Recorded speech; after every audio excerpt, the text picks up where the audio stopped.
What is going on, guys? Welcome to The Reformed Reader, the channel where we review different forms of media through the lens of a Christian who is under the authority of the scriptures. My name is Josh, and today we're going to be doing a book review of I Am Legend by Richard Matheson. Now, before we dive into the review, let's first go over what is this book about.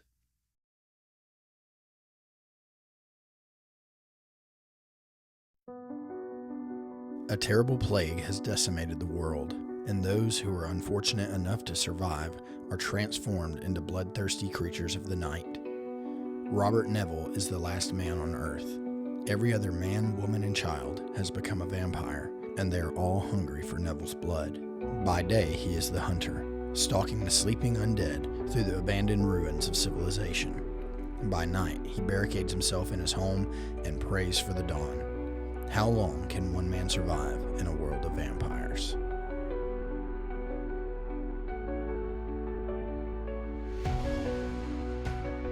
Alright guys, so if you're new to the channel, the way that I normally break down my reviews is I go over the good, the bad, and the ugly. The good being the things about the book that I enjoyed, the bad being the things that I didn't care so much for, and these are preferential things, maybe the writing style, maybe a character I didn't like, or something like that. But then I go into the ugly, which is what could be some sin that is steeped into this work that might hold a Christian back from picking it up. And I rate those things out of 10. But before we get into that, just a quick disclaimer. I am still recovering from the flu, so my voice may not be as up to snuff as usual. I hope that is not a distraction. But without any further ado, let's first dive into the good. So what were some things about this book that I enjoyed?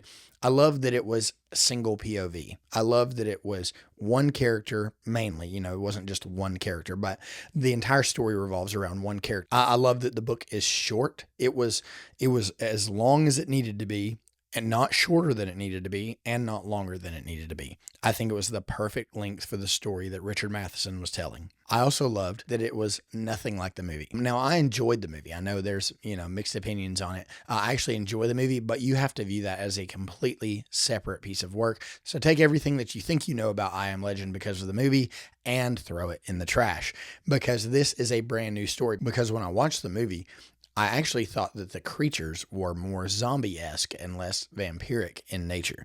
So let me just talk about a few things with the story. This is going to be completely spoiler-free, but there are a couple of highlights that I want to hit. One being that even though that we're dealing with vampires, it is a very different take on vampires. A big part of that is because you're not dealing with one kind. You're dealing with multiple variations and derivations of what vampires could be.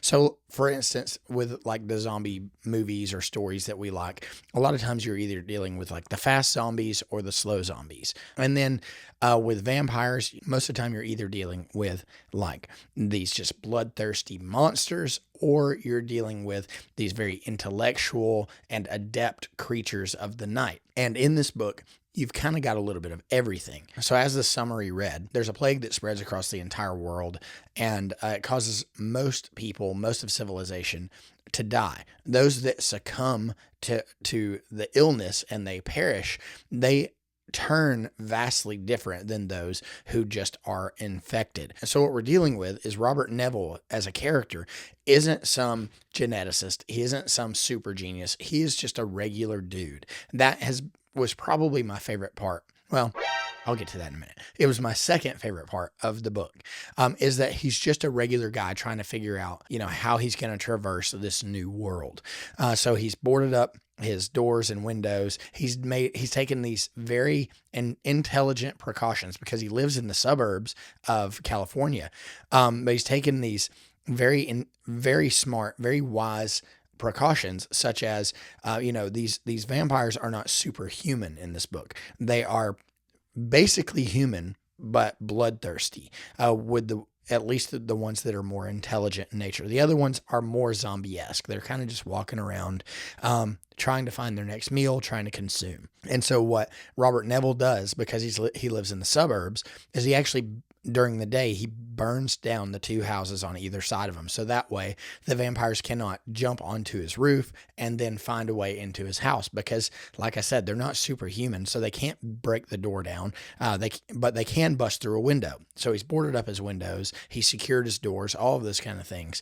And at night, finally, when dusk comes, he just boards himself up in the house, and they know where he's at. And they're beating on the door, and they're driving him literally insane by trying to lure him out in various ways, or trying to find a way in.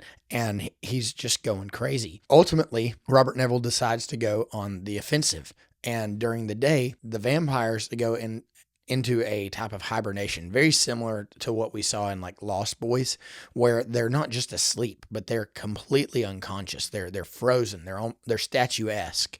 And so, there's a few times where Robert had to go on a supply run, and while he was in the grocery store getting canned goods or whatever, he was like, I might as well go check the office. And sure enough, there was a vampire laying there asleep in the office floor because it was away from any windows.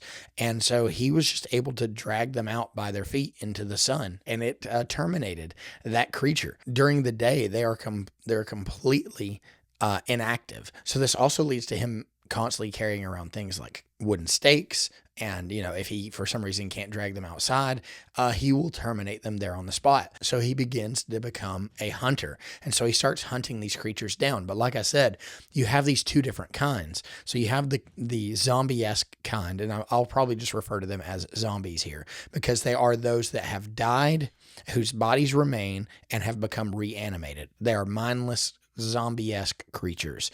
They are still vampiric, but they don't have any type of supernatural abilities whatsoever. They're just seeking blood. They're completely unintelligent. They can't speak. They can't think. Nothing. They're just seeking out blood. Whereas on the other side, we're now seeing these vampires who are starting to work together to try to get him outside, because as far as we know, he's one of the last survivors in the area. And so they're speaking to him. And these are like his old neighbors or coworkers or friends or his friends' wives or those kinds of people. Sometimes even maybe a relative or two. And they're, come on, Robert, you remember how we used to do this? Robert, remember how I used to give you a ride into work and you won't let me in? You want to leave me out here with these creatures? And so as time goes on, he almost considers giving in to their whims. But he then decides, well, maybe I can find a cure for this. Maybe I can find, maybe it's an actual sickness. And then he begins to do a lot of research and find ways to adjust his life into this new world. And that's kind of where I'm going to stop as far as giving any information of what's going on. If that intrigues you, I think you're going to love this. I had an excellent time with this. Again, in the words of one of my favorite comedians, we're having a good time. I was having a great time with this. So Robert Neville as a character was fantastic because he was just a regular guy. But let me tell you, and I'm not going to spoil it whatsoever, but the ending of that book was superb. The ending of that book is one of my favorite endings of any book that I've read, any singular book that I've read. So I will tell you that probably the first 75 to 80% of the book, this was a 3.5 to a 4-star book. Probably 3.5, 4 stars if you want to be generous. It was cool. It was neat. It was fast paced. I was pulled into the story, but it wasn't anything revolutionary to me. But the last 10 to 20% of this book was absolutely top tier. And then it made me appreciate the rest of the book. Because to be completely frank with you, it's Frank. It is. It's Frank. there isn't a whole lot that goes on in that first 70%. So if you get up to like 60, 70% and you're like, hey, I'm not really seeing any progress here. What's going on? Hang with it. First of all, because you don't have much to go. And second of all, because it's extremely worth it. Fantastic ending. Again, one of my favorite endings of all time. So what did I like about this book? A lot. There is a lot. I liked that it was that that sort of urban horror. And this is really set in I think it's set in the 70s, maybe the early 80s.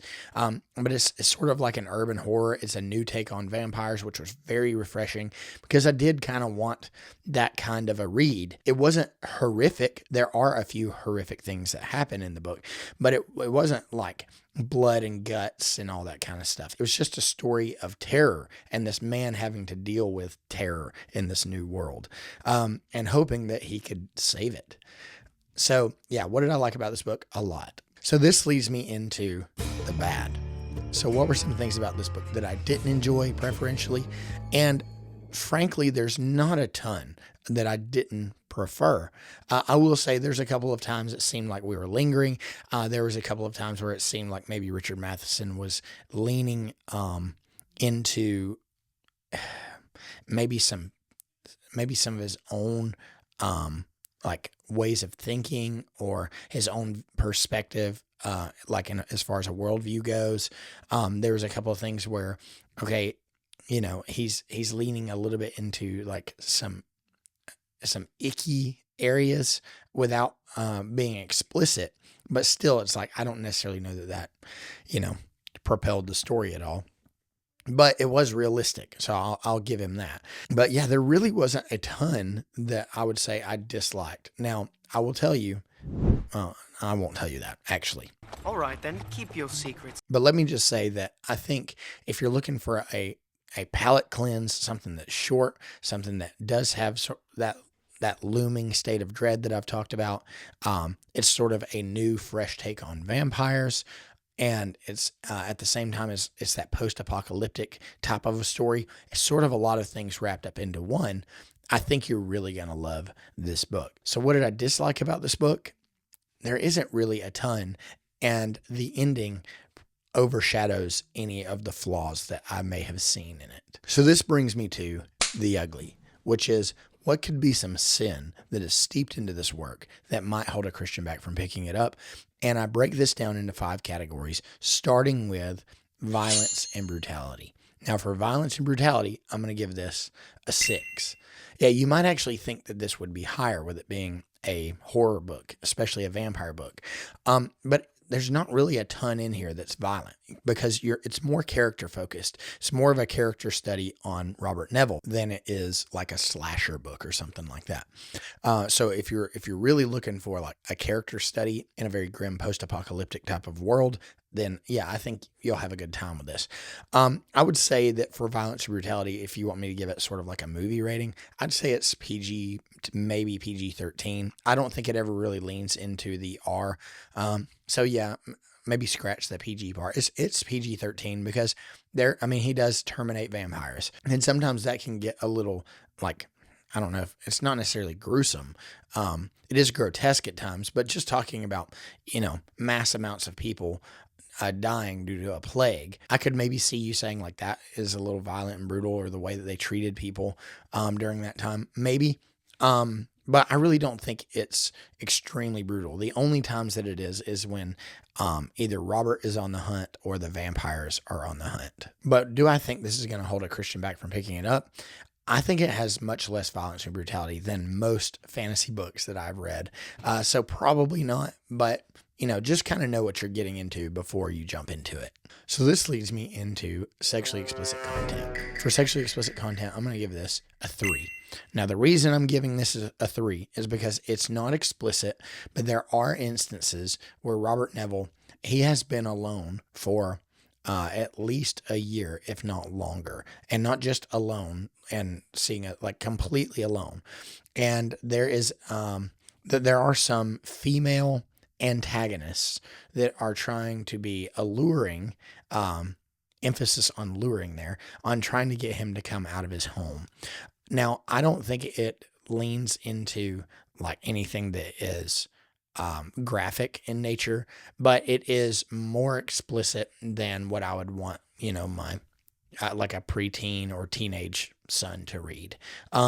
So just know it's an adult book. It's an adult book that talks about adult concepts, and Richard Matheson does kind of pull the curtain back on man, if he's been alone for this long, like this must be another part of the struggle for him. And the answer is, it is. It is a big struggle for him. And so, when he is encountering even creatures of the opposite sex, that for all intents and purposes, appear to be human, he does have some lustful desires, and they almost take hold of him. And so it's less about being explicit and more about him wrestling with these things. So again, that's why I said, like, it talks about some concepts, but there's nothing really explicit in here in nature. So this brings me to category 3, which is language. Now for language, I'm going to give this a 5. Yeah, kind of middle of the road. There is language in here.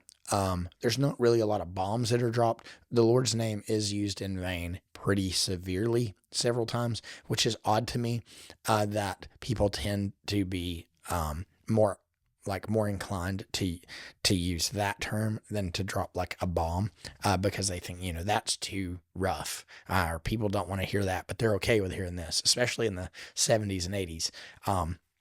I'll get off my soapbox. Yeah, so the language is very middle of the road. The majority of the book, it's not really there, but when emotions are high, the language is elevated. So again, this is an adult book.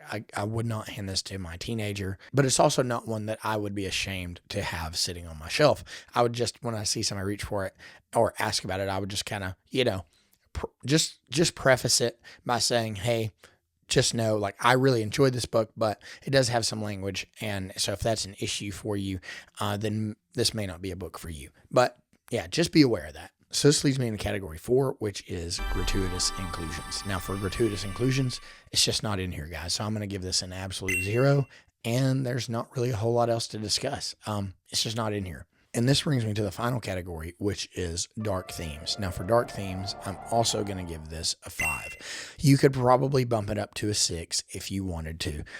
I don't think it warrants a 6.